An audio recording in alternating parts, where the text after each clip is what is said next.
வணக்கம், முத்துநகர் மீனவன்.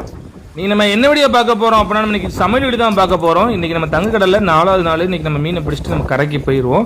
மதிய சாப்பாடு தான் இப்போ ரெடி பண்ணிட்டு இருக்கிறோம். என்ன மீன் எடுத்திருக்கோம்னு பார்த்தீங்கன்னா வந்து பன்னிக்குழாவை எடுத்திருக்கிறோம். பன்னிக்குழாவை சுக்கா வச்சு நம்ம ரசம் வச்சு சாப்பிட போறோம் இன்னைக்கு.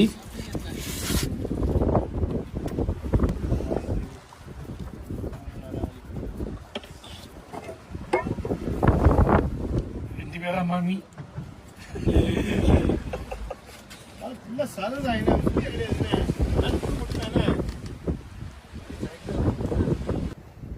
இந்த பன்னிக்குளம் மீன் பார்த்தீங்கன்னா குழம்புக்கு பொரிக்க ரெண்டுக்குமே அருமையா இருக்கும்.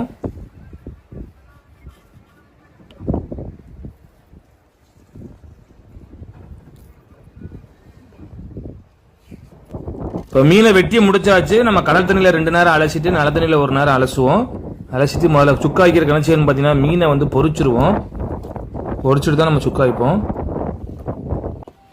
நம்ம பொரிக்கிறபடி போட்டாச்சு. இப்போ வெயிலில் காய வைக்கிறோம். வெயிலில் காய வைக்கிறோம்னா என்ன ஆகுன்னு பார்த்தீங்கன்னா நல்லா வந்து மசாலா பிடிக்கும் மீன் மேலே. அதுக்கு தான் ஒரு 5 நிமிஷம் வெயிலில் காய வைப்போம்.